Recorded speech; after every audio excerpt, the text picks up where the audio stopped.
नमस्कार, बहुत स्वागत है आप सभी का। मैं हूं आपके साथ भावना शर्मा और बात होगी एक बार फिर से अप्रैल के महीने की, क्योंकि अप्रैल का महीना इस बार बहुत सारे ट्रांजिट्स, बदलाव और इवेंट्स लेकर के आ रहा है। आप जानते हैं कि इस महीने के अंदर सारे प्लैनेट्स ऑलमोस्ट ट्रांजिट करेंगे और साथ ही में महीने के अंत में यानी कि 30 अप्रैल को साल का पहला सूर्य ग्रहण भी पड़ने जा रहा है। साल का पहला सूर्य ग्रहण जो रहेगा उसका असर क्या पड़ेगा, क्या कुछ एहतियात आपको बरतनी है, सूतक वैलिड है कि नहीं है, टाइमिंग क्या रहेगा, सारी चीज़ों के बारे में हम इस वीडियो में बात करेंगे।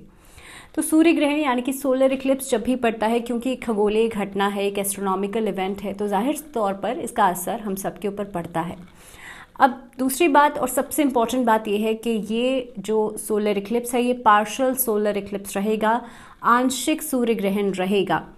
आंशिक सूर्य ग्रहण रहेगा। और दूसरी चीज़ टाइमिंग की मैं बात कर लूँ, मैं इंडियन टाइम के हिसाब से बात करूँगी, तो जहाँ जहाँ आप रहते हैं उसके अनुसार आप अपने समय को देख लीजिएगा। पहली चीज़ तो इंडियन टाइमिंग के हिसाब से रात को 12:15 से लेकर के सुबह 4:07 तक ये ग्रहण की अवधि रहेगी। दूसरी चीज़ कि ये सूर्य ग्रहण जो है वो भारत में दिखाई नहीं देगा, क्योंकि रात का समय होगा तो भारत में दिखाई नहीं देगा। ये साउथ अमेरिका में दिखाई देगा, पैसिफिक ओशन में दिखाई देगा, Atlantic ocean and Antarctic ocean में दिखाई देगा, लेकिन भारत में ये इनविजिबल नहीं रहने वाला है। तो अब हमारे शास्त्र ये कहते हैं कि जहाँ पर ग्रहण ना दिखे वहाँ पर सूतक भी मान्य नहीं होगा। मैं बहुत क्लियर शब्दों में कह रही हूँ, जहाँ पर ग्रहण नहीं दिखता है वहाँ सूतक मान्य नहीं होता है। तो कोई कंफ्यूजन की ज़रूरत नहीं है, किसी तरह का डाउट रखने की ज़रूरत नहीं है, क्योंकि बहुत कहने के बावजूद भी लोग अंधविश्वास को फॉलो करते हैं। प्रेग्नेंट लेडीज़ जो हैं वो डर जाया करती हैं। देखिए, आपको कोई अंधविश्वास नहीं करना है। सूतक मान्य नहीं है। सूतक का मतलब होता है कि आपको कोई भी पूजा पाठ नहीं करनी है, मंदिर की कपाट बंद हो जाते हैं, उस समय पर आपको सिलाई कटाई का कोई काम नहीं करना होता। इस समय पर आपको कोशिश ये करनी चाहिए आप एक जगह बैठ जाएं। मोस्टली आपको काम जो है वो नहीं करने चाहिए। लेकिन जब सूतक मान्य नहीं है तो वहाँ पर आप सारे काम कर सकते हैं, ऐसी कोई मनाही नहीं है। और मैं ये स्पेसिफिकली इसीलिए बार बार बोल रही हूँ क्योंकि प्रेग्नेंट लेडीज़ जो होती हैं उनके मन में बार बार इस तरह की दुविधा आती है और इस तरह का डर हो जाता है, तो वो सबकॉन्शियसली दिमाग में बैठ जाता है कि नहीं, ग्रहण है तो मेरे ऊपर कुछ नेगेटिव होने वाला है। ऐसा नहीं है, या मुझसे कुछ गलती हो गई सो दैट मेरे साथ कुछ बुरा हो जाएगा। तो इट ऑल हैपन सबकॉन्शियसली। तो मैं बार बार कह रही हूँ कि कोई किसी चीज़ की मनाही नहीं है। नाउ सूर्य ग्रहण पड़ रहा है। अगर हम एस्ट्रोलॉजिकली बात करें तो सूर्य हमारी आत्मा का कारक है, सूर्य पिता का कारक है, सूर्य मान सम्मान का कारक है, सूर्य सरकारी नौकरी का कारक है। सूर्य हमारे कुंडली के अंदर बहुत सारी चीज़ों को, हमारी लाइफ के अंदर बहुत सारी चीज़ों को कंट्रोल करता है। सूर्य के ऊपर जब ग्रहण लग रहा है तो जाहिर सी बात है कि हमारी, क्योंकि अगर मान लीजिए भारत में दिखाई नहीं भी दे रहा है, लेकिन उसके बावजूद भी हमारी राशियों के ऊपर इसका असर ज़रूर पड़ेगा, हमारे जीवन पर कहीं ना कहीं पे इसका असर ज़रूर पड़ेगा। और दूसरी बात यह है कि जैसे मैंने कहा सूतक मान्य नहीं है, तो आप मंदिर के कपाट बंद नहीं होंगे, वो सारी चीज़ें नहीं मानी जाएंगी। लेकिन मंत्रोच्चारण एक ऐसी चीज़ है जो कि ग्रहण के समय पर ज़रूर करना चाहिए। और आई ऑलवेज अप्रिशिएट दिस कि मंत्रोच्चारण, क्योंकि इस समय पर प्लैनेट्स जो हैं वो एक तरीके के ट्रांजिशन के फेज़ में होते हैं, एक तरीके के चेंज से गुजर रहे होते हैं, बदलाव के फेज़ में होते हैं।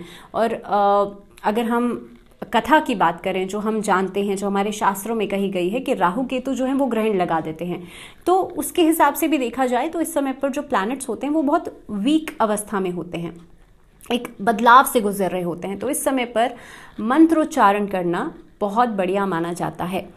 अगर आपके चार्ट में सूर्य कमज़ोर है, या अगर आपको ऐसा लगता है कि आपके अंदर कॉन्फिडेंस की कमी है, विल पावर की कमी है, आप चीज़ों को लीड नहीं कर पाते हैं, फादर के साथ आपका रिलेशन अच्छा नहीं है, अगर आपको ऐसा लगता है कि आपके अंदर खासतौर पे आप रिलेशनशिप्स के अंदर अपने आप को एक्सप्रेस नहीं कर पाते हैं, मान सम्मान आपको नहीं मिल पाता है, तो इस समय पर आप ग्रहण के दिन आप कोशिश कीजिएगा आदित्य हृदय स्तोत्र का पाठ ज़रूर करें। इस दिन आप सूर्य को जल ज़रूर दें, इस दिन आप सूर्य के मंत्रों का जाप ज़रूर करें।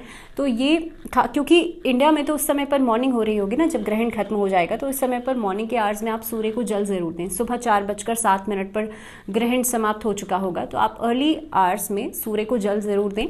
आप आदित्य हृदय स्तोत्र का पाठ ज़रूर करें। जल देते समय ओम घृणी सूर्याय नमः इस मंत्र का जाप ज़रूर करें।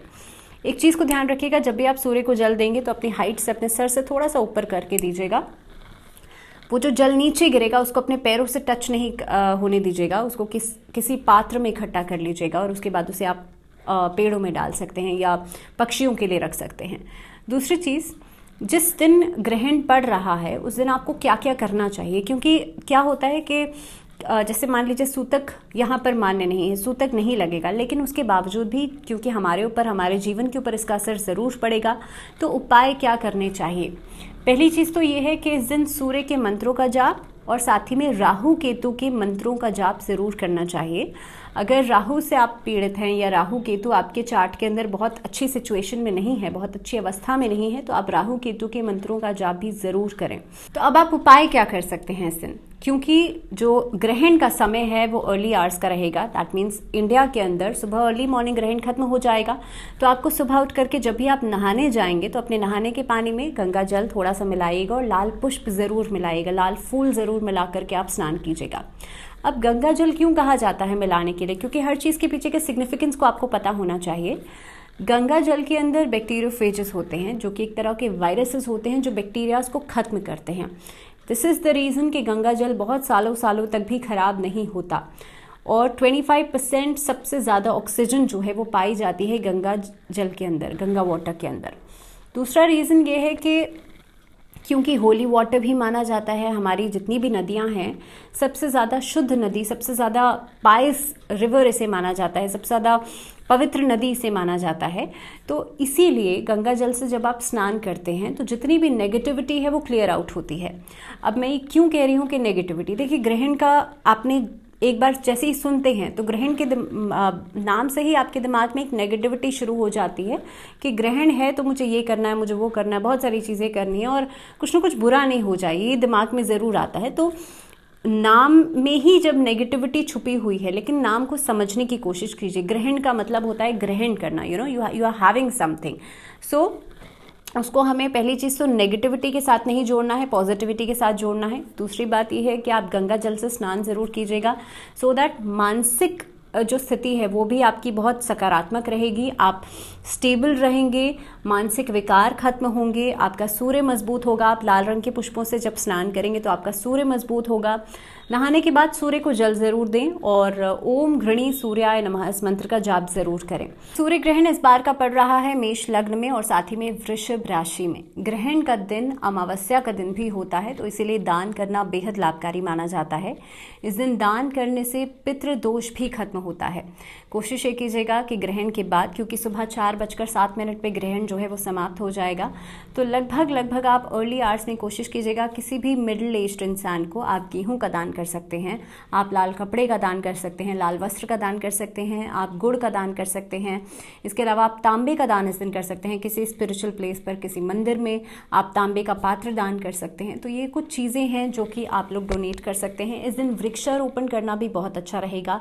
लाल रंग के पुष्प वाले पौधे या लाल रंग के फल वाले पौधे किसी भी धार्मिक स्थान पर लगाना, उससे भी आपका सूर्य जो है वो बलवान होगा और साथ ही में आपके साथ जो भी दिक्कतें आती हैं, मान सम्मान नहीं मिल पाता, कॉन्फिडेंस में कमी है, पिता के साथ नहीं बन पाती, सभी समस्याएं खत्म होंगी। इसके साथ पितृ दोष भी शांत होता है। इसके अलावा शाम के समय अगर घर में कलह कलेश बहुत ज़्यादा रहता है, घर में रोग बहुत ज़्यादा है, तो संध्या काल के समय कपूर और लौंग एक साथ जला करके उसकी धूनी पूरे घर में देने से भी नेगेटिविटी खत्म होती है।